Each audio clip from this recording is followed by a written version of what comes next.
Thank you so much, everyone, for joining us today. I'm so excited and thrilled to be here. I'm Aditi Gera. I'm a Ashoka Young Changemaker from India, and I work along with my team on an initiative called Empowerate that works for reducing the gap of leadership, gender gaps, and working for advancing leadership development by mentoring young rural girls. I'm so thrilled to be here with my fellow changemakers from around the world who are just doing as inspiring work. And thank you so much for joining this conversation that's just as essential when we talk about fostering equality. But like before we begin, and since like we all are a bunch of young people starting our work and like working on different causes, I wish to have insights from all of you about what do you first think when you hear the word young people. And I wish to know this in the chat box. Please feel free to write your insights, and please be honest. We are so much open to accepting your opinion about us. So please, would you take a moment to quickly answer what do you think as I say the words young people?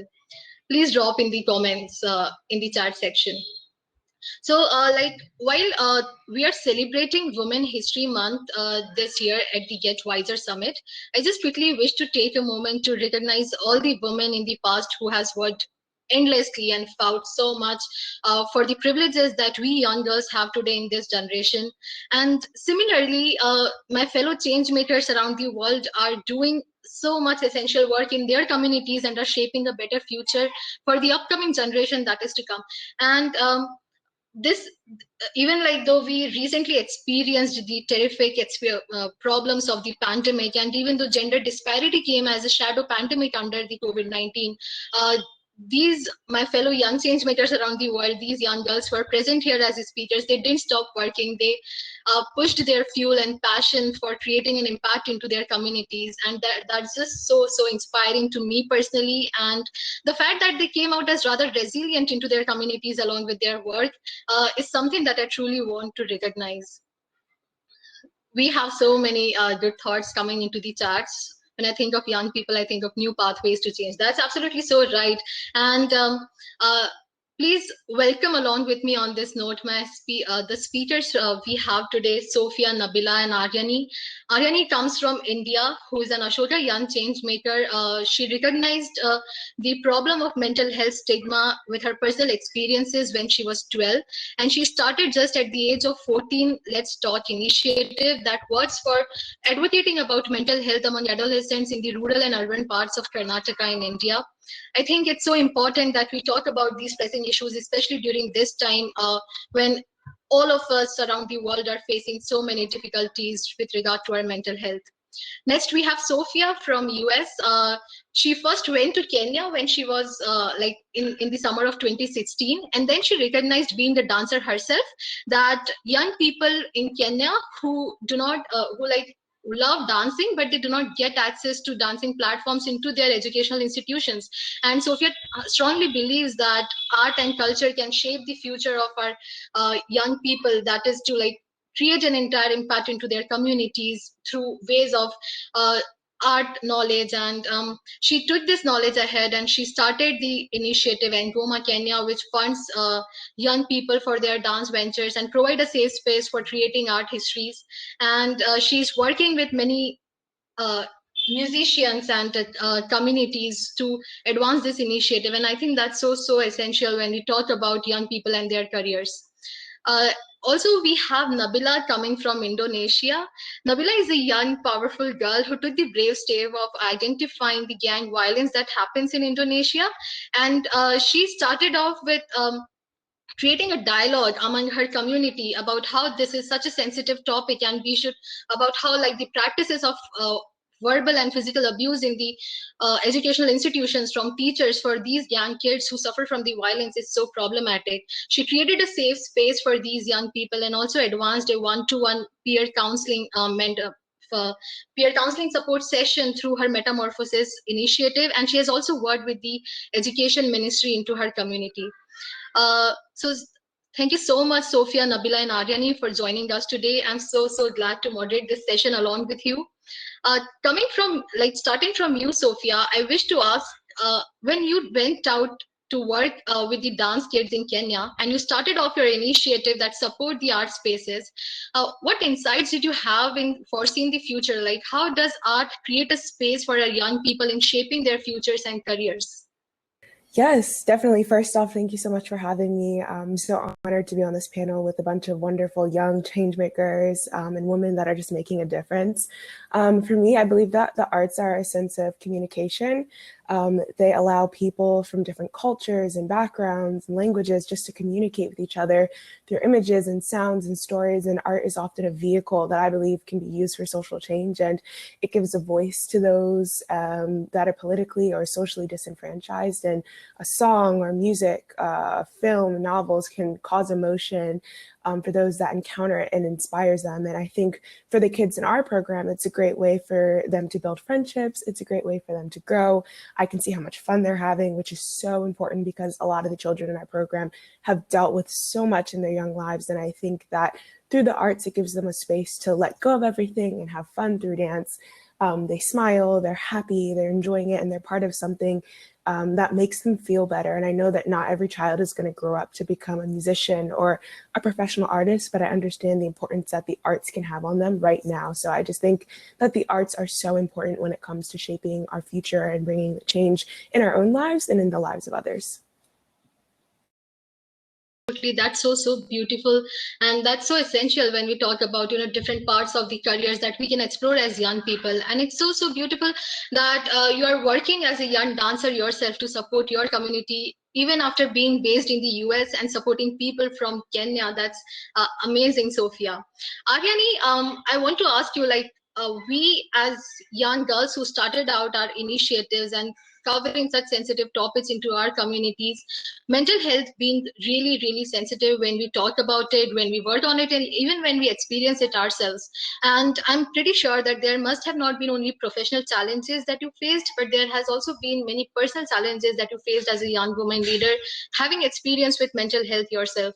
So would you please like to throw some light on what your experience with that has been? Well, I think that in my journey as a change maker, I dealt with a lot of challenges. And I love that you asked this question because I think when we talk about change makers, it's always about the success and not about the failure. And I think talking about failure is so important to inspire more people and help them understand that, it's not always like a rainbow journey. So to start with, I think that because I started when I was just 14, I was a young girl. I would go to schools and I would ask them, "Hi, can I do a session here?" And they would like laugh me off. They'd be really amused. They'd say, "That's so cute," but then they would reject me, and that rejection hurt because I think that I'm a person who approached this struggling with a lot of self doubt. So I constantly had to like confront that and be like, "Well, this really hurts, but I have to keep pushing.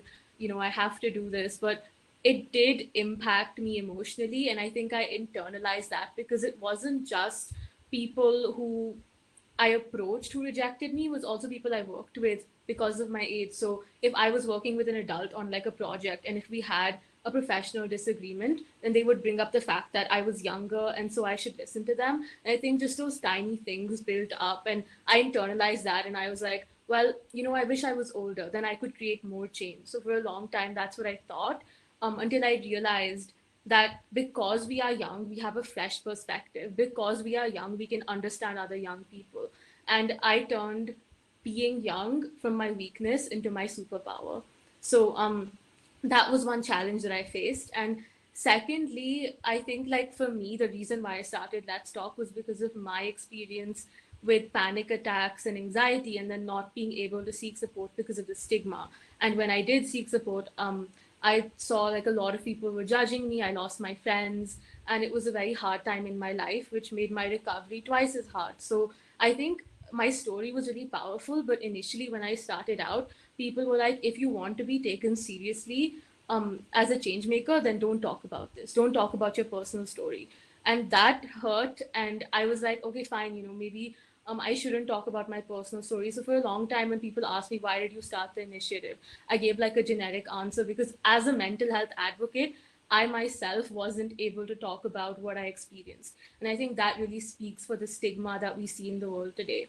But I think Ashoka really helped me with that.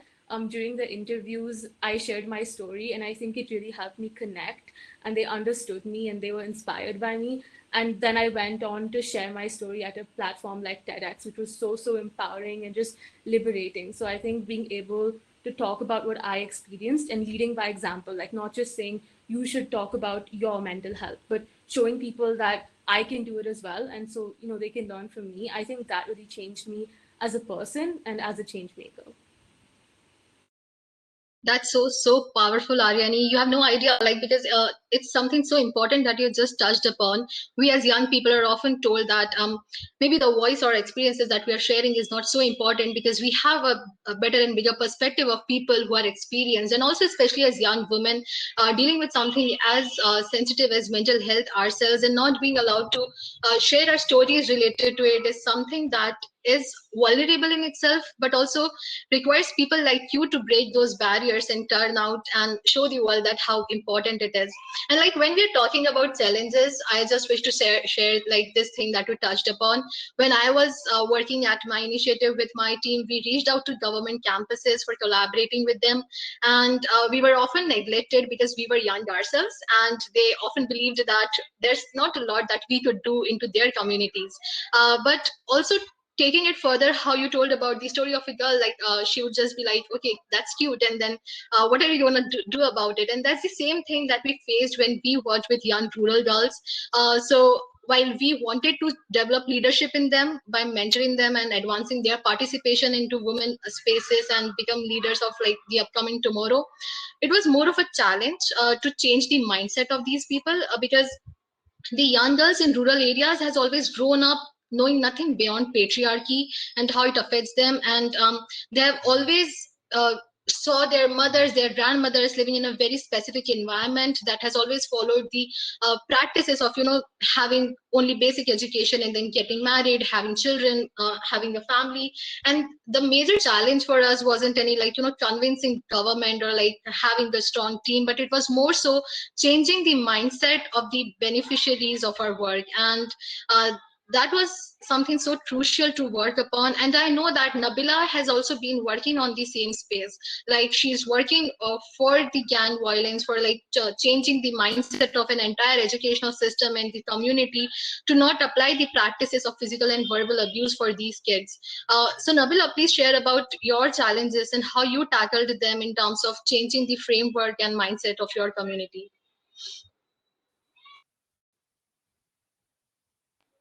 Nabila, you are not audible.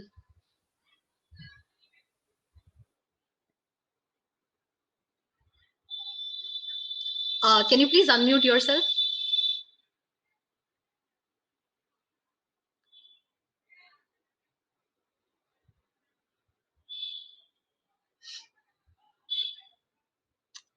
Nabila, can you please unmute? You are currently on mute, I guess. Can you please click on the mic uh, near your video icon?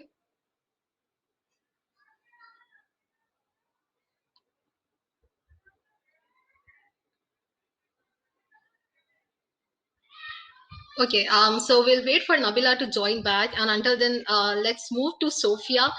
Sophia, when we talk about having arts as an entire career perspective, or when we talk about working in these spaces that demands us to not just young people supporting each other, but it also demands us to have allies from our communities as our parents, teachers, or like the government institutions. And it is pretty difficult when we are going out to speak to them, to share our perspective and make them understand that why it is important.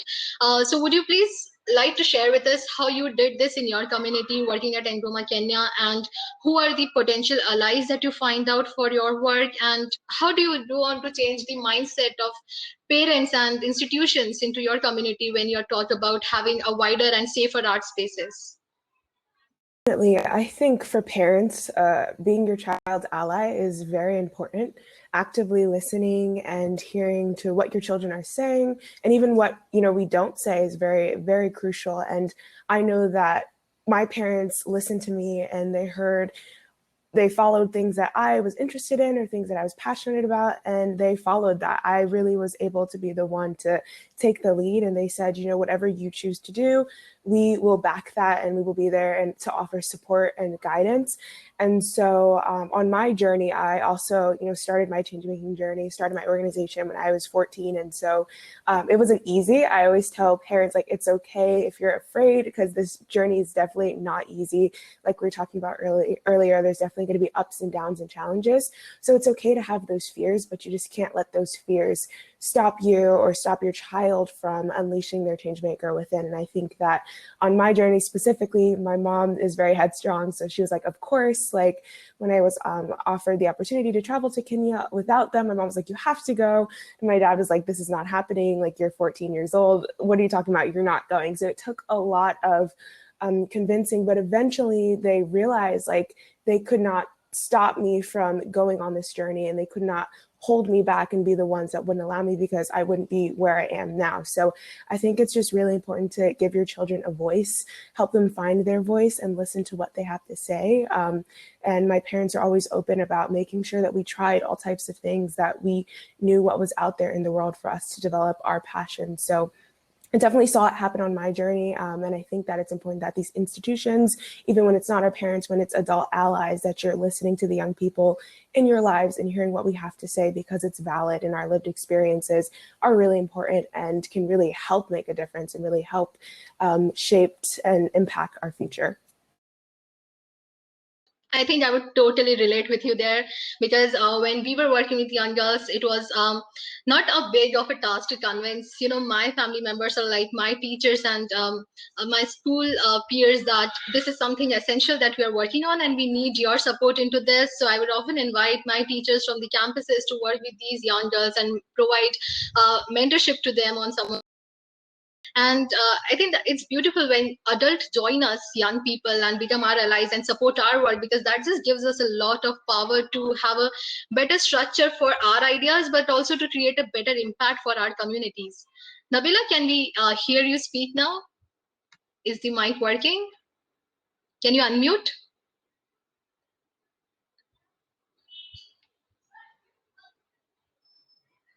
Yeah, I think you are on mute currently. So would you please unmute on the screen, clicking right in the video icon?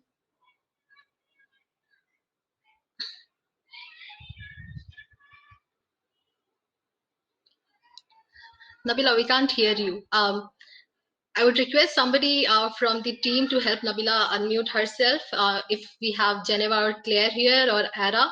But yes, so let's discuss about, also Nabila, you can drop in the chat your insights for the questions we are asking, as long as it's taking you to speak.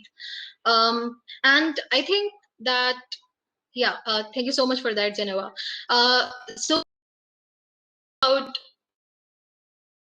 in form of adult people, be it parents or teachers, or like having an entire system working with us. I know for a fact that Aryani has worked with government schools in rural parts and urban parts of Karnataka, and your association with these educational institutions plays a huge role into the impact you have been able to create, Aryani. So how do you suggest that young people like you can go out and create similar impacts when you are working with educational institutions? Because even if we talk about my work, we have been able to create impact only because we got the government institution to work with us. And only when we were able to set up these allies and intermediaries, we were able to execute the work properly in a structure we would want to. So what your experience has been with working with educational institutions, and how do you suggest that more young people can go out there and work with them? Great question. So for me, like I said, initially it was really hard, especially if you go to like rural areas in India and you go to government schools. It's pretty unheard of for like young people like me to be coming in and doing any type of work or session. So yeah, initially it was difficult. Really helped was after talking to a few institutions, one of them gave me permission. And also, I got that permission through showing that I had professionals backing the project. So it wasn't just like me going and saying, hi, can I do this? It was like a curriculum that was developed by counselors. So really working with allies around you to gain that credibility as a young person is so, so important. And once we got that first session done, we would then go to other schools and say, hi, we did this here. and it worked really well. These are the reviews. This is what the children said. This is what's special about our project. So I think really playing towards your strengths. Like they would ask me, why are you doing the session? Like as a child, why don't you just get a counselor you're affiliated with to do the session? And I was like, well, what's special about my project is that when we go do the sessions as young people, we don't talk to the children as lecturers. We talk to them as one of them, and they can understand us. We understand each other. We connect, and that's what will help your students. We're going to foster a community in your classroom where children feel safe opening up and just talking about why it's important that you do it as a young person while maintaining the support of your allies and showing that you have that credibility as well. That's what works. So I'd suggest to young people that first, like, yes, work with your allies, work with people who can help you gain credibility, and play to your strength, because being young is not a weakness at all. And I think people will really appreciate it if you're honest. I think that's essentially where empathy plays a huge role, because we are making young people realize that we are just one of them. And instead of being somebody from another community and talking about your experiences, it's way better to relate to them, working on ground. I'm so glad we have Nabila here finally. And Nabila, I know you have also been working with the Ministry of Education into your community for working on the gang violence, and you have been able to create a huge impact in changing the entire mindset and framework. And that is something so brave of you to do, but it is also something that more young people need to take steps on. So how were you able to execute this entire structure where we have been working with the Ministry of Education, and how do you think more young people can get involved as well? Can you hear my voice now? Yes, we can. Okay, thankful. I'm sorry for the problem. I don't know why this voice once comes out, but now I can. Okay, talk about the government. Luckily, fortunately, the government of Indonesia itself is very support for the young people to make a change in a lot of sector. Maybe it's one of the privilege that I have, that the government itself is very supportive for us. But like we have some ministry that have a direct connection with the young people, such as the Ministry of Education, Ministry of the Women Empowerment and Child Protection, the Ministry of Sport and Youth Affairs. Some of them they have their own organization to be as a connector between the young people with the government, to share our opinion, our aspiration, and the government will help to visualization it.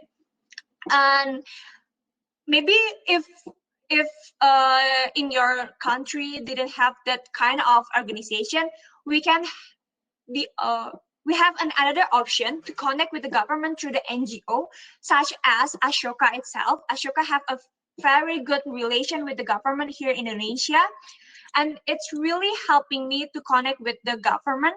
And maybe it can be used in other countries as well. But I don't know. I think the one thing that is really important is the young people itself. We should have be proactive to reach the government. When we have any ideas, we have any problem, solution, action, just try to directly talk to the government from the relation that you have.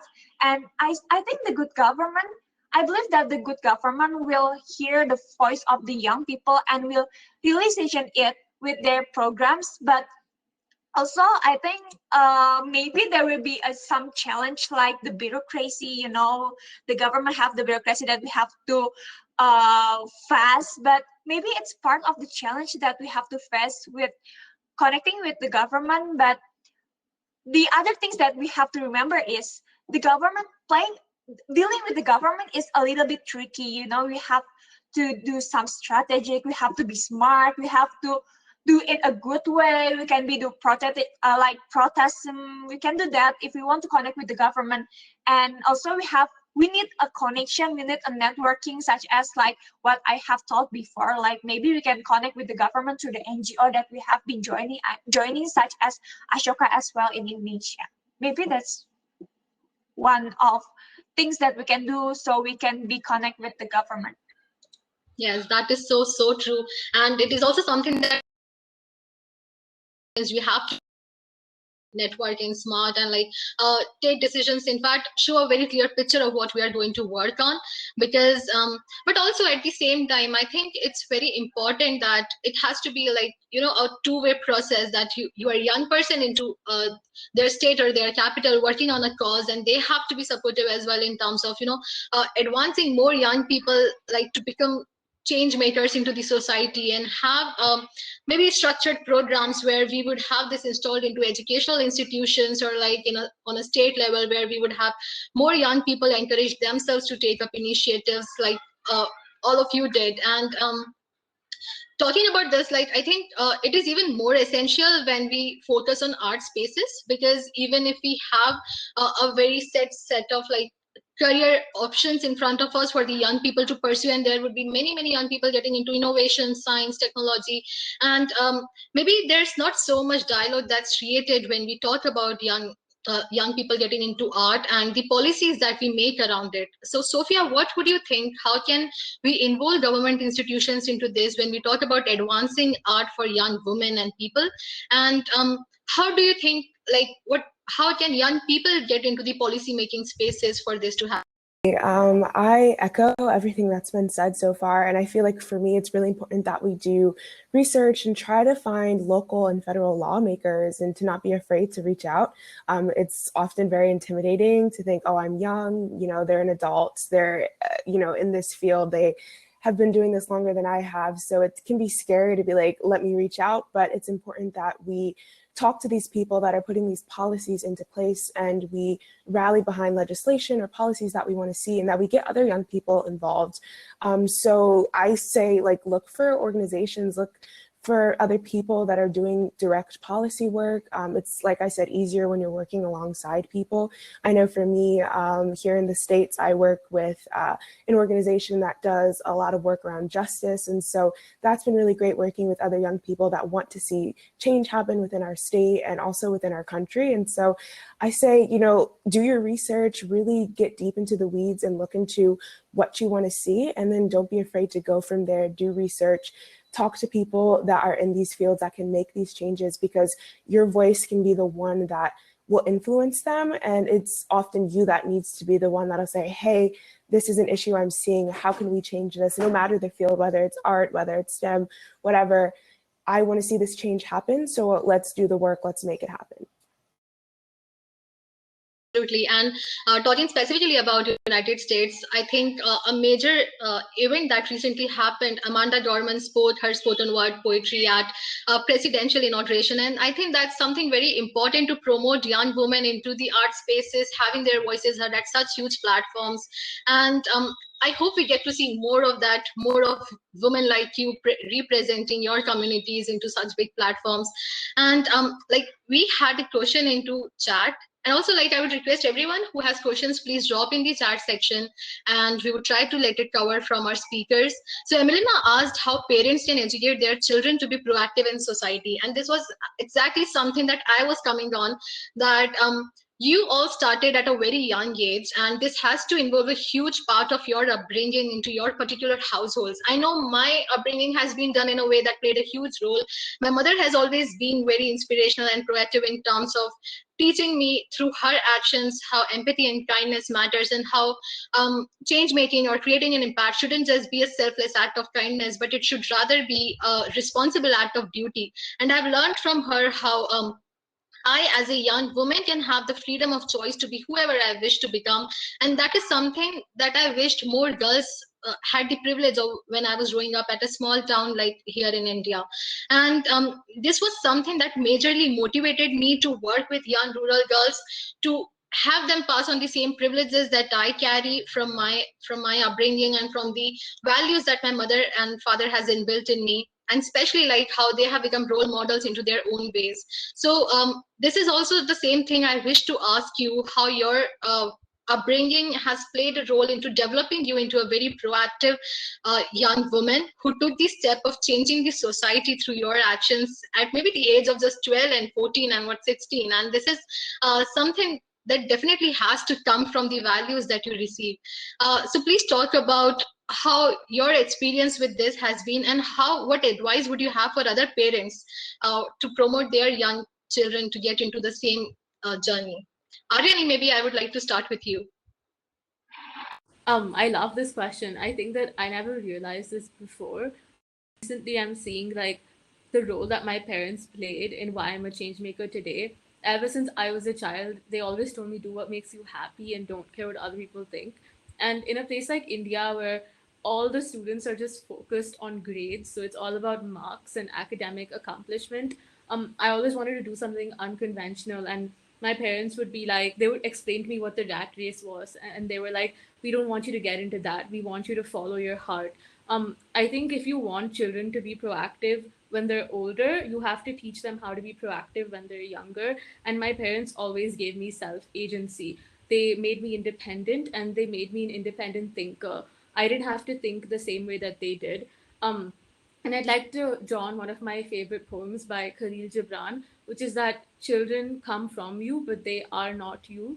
And that's something that my parents and I have talked about. And, you know, they've just been so vocal about how I need to make my own choices in life, even if they don't agree with me sometimes. It's my decision. And I think that made me a change maker because I realized that I have a voice and I have power. And especially when I started my initiative, it was hard and I did face backlash. And I think it was hard for them to see me go through that. But instead of saying, okay, well, it's too painful for us to watch you like this, just stop doing that, they were like, no matter what happens, we believe in you. Even if other people don't, we're there, we believe in you, and you can do it. So I think it's just all about upbringing, not just when children are teenagers, but it really starts from when they're really young, like letting them make the tiny decisions. I think that helps them make bigger decisions when they're older. So beautiful insights, Aryani. Thank you so much for sharing that. Nabila, I would also like to know your perspective on this and what your experience has been. Okay, actually, this answer is related to the question that you asked before, Aditi, but because that the problem with the voice, I can explain it, but maybe I will explain it with the answer of this question. Back then, when the first time I did my initiative, it's called Aksi CDF, where the focus is to changing the mindset of the adults about the violence, because there is a deeply rooted issue in Indonesia where the violence it's become a culture. The parents did the parents discipline their children, but they don't realize that what they did is categorized as abuse. So changing their mindset about abuse, it's like breaking down a large wall that has been built a decades. It's breaking a culture that has been built for years. And it's really difficult for me. There is a lot of change. There is a lot of challenge that I have to face. Even the education institution itself, they're not guaranteed that violence won't happen. And back then, when I starting to do the action to stopping all of the violence that is done by the teacher to the students at my school, I got claimed as the hero of the criminals from the teacher. You know, I'm just trying to voice my opinion, but the teacher called me the hero of the criminals. It's really affected me mentally. I really don't have any spirit to go to school. I don't have any spirit to studying. And the worst is my graduation certificate was detained by the time I was graduate by the school because the action that I did in the school. But my parents always told to me that if the things you did, if the things you do, you think that if you think that the things you do is right, then go for it. If you think that um, you have to do that to change your environment to help other peoples around them, then do that. If we change something, there must be someone who doesn't agree with us. There must be something that that there must be challenge that we have to face in do our action. But and it's okay as long as we're happy with the things that we do, as long as we can help a lot of people, then go for it. I was thinking that the impact that um, the impact was greater than the challenge I have to face. And then from the moment, it encouraged me to stick with the initial action, and I could help more people, not only in my vicinity, but people out there will can help by my action. So it really motivated me to do more action, to be more proactive to the society, to be more do something more to help a lot of people out there to make a change. And maybe that's one thing that can be teach to our young people. If we have something in my mind, if we have something in our mind, if we think something must be changed, if we see something is wrong, then speak for our voice. Then we have to do action, we have to do something to change them. Maybe there will be some challenge, there will be some problem. It's maybe not will be easy for us, but it will be make us stronger. It really makes our have a courage to do more and be a brave person to do change, to make a change and be a proactive in the society. Nabila, and it makes me so glad to acknowledge that how all of you, each one of you, is finding so many better and bigger ways to break our barriers and lift up the humanity in ways maybe other people do not even imagine about. And also the point that you highlighted, that it's about the belief the parents carry in their children. And I think something that I would also like to highlight is it is important when we want to make our children proactive, that we show them the reality of the societies that we live in. Maybe not just keep them under the shadow of the privileges that parents provide, but to also make them see how vulnerable those are who do not have the same privileges. And empathy and kindness always starts from a very ground level and a fundamental value, which of course always comes from a household. And that are such good insights. Also, before we begin forward, I would like to ask the audience that you must have observed that I am working on gender equality, Nabila is working on gang violence, Aryani has working on mental health, and Sophia on art spaces through her dance venture. So this is a kind of diverse set of problems that all of us are trying to tackle. But what, in your opinion, is the pressing issue in this society that maybe young people need to work upon?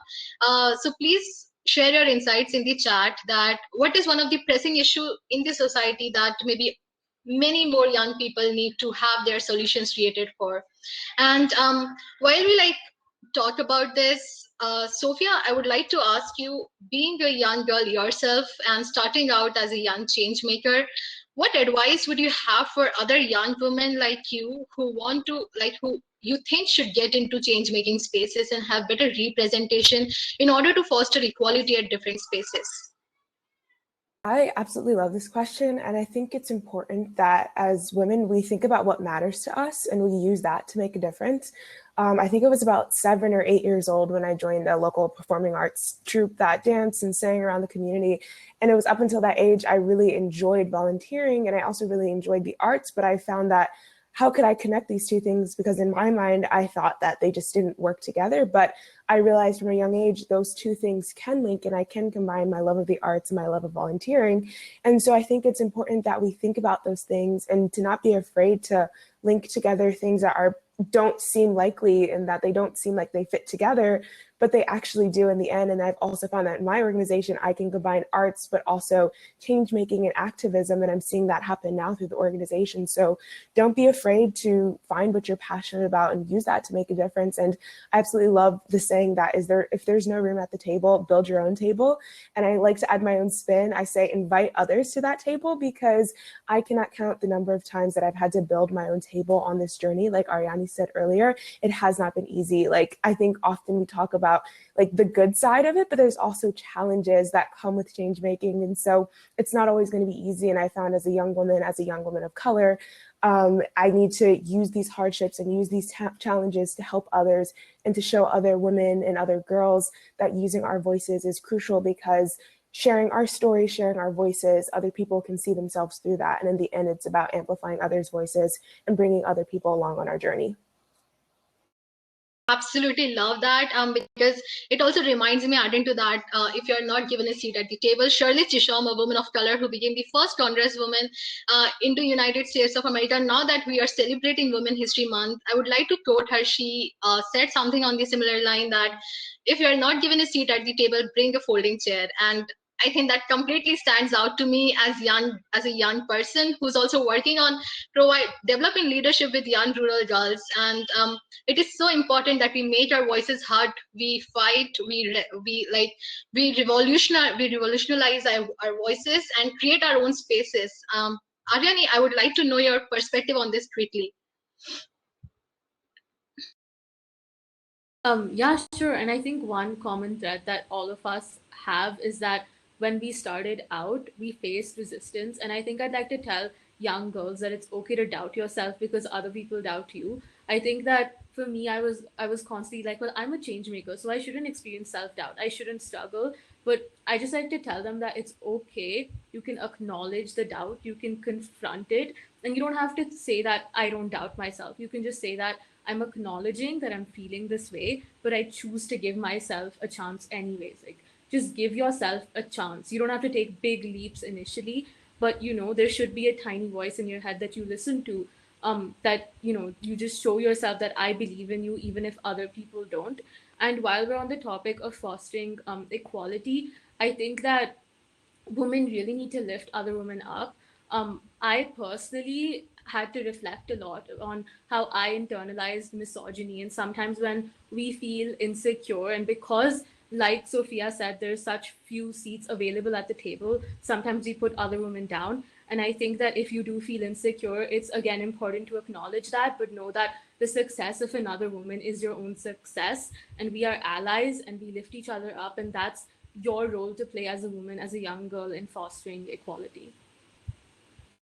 Success of other women is your success, and that's because while any woman is unfree, I'm not free, because even if her shackles are very different from my own, and that's Audre Lorde's. I mean, I go on to quote a lot of feminist authors because I read them, but Nabila, we are left with 3 minutes. I would like to know your perspective on this quickly. What advice would you have for girls like you in Indonesia who can create the similar impact you created? I don't know. I think sometimes we are too afraid to speak for our voice. We are too afraid to showing ourselves. It's not because there is no opportunity for us, but yeah, we live in this stereotype around us that women are weak. Okay, yeah, thanks to patriarchy society, we still live in it. And in fact, as we see today, we are here gathered together here. There is so powerful woman, Sophia with their action, Ariane with their initiative.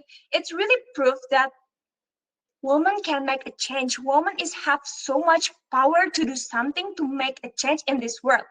And it's just a few of us. How if all girls around there, how girls out there do the same thing as well as what we did with what we already did. And it will make a big impact. It will change a lot of things. And I think that if we inspire each other, we encourage each other to do more, if we dare to speak up, if we dare to show our strength to the world will be becoming a safer place, a more comfortable place to everyone, to showing their self, to showing their power to the world, and become a better person. And this world will become a better place for everyone around the world. Not only the woman, but also the men as well, and for the young people, for elder also, and for everyone in this world. Absolutely, Nabila. That's a beautiful, beautiful insight and so inspiring to hear. Thank you so much for sharing your insights, everyone. We're almost on time with our discussion. I hope everyone here present loved hearing the insights and advices that our young women had for parents and other adult people to become allies of our work. And thank you so much for supporting us and providing us a platform to share our discussion and share our voices on why change making as a young girl is essential more than ever now, since like we have been living in such tough times recently. And I think it's very important that we as young women take our step forward, especially when in the times of vulnerability more so, because gender inequality and gender disparities affect young girls and women so much into many marginalized communities. And I'm so grateful to WISE for providing us this platform to make our voices heard. And thank you so much, Sophia. Thank you, Nabila. Thank you, Aryani, for sharing your work that you do. I mean, it's so important and essential to highlight the importance that you create in your community and the way you have been advancing other people to become change makers too. Thank you so much for that. And I hope everyone enjoyed this session. Thank you for joining us. I absolutely had a lot of fun doing this with all of you.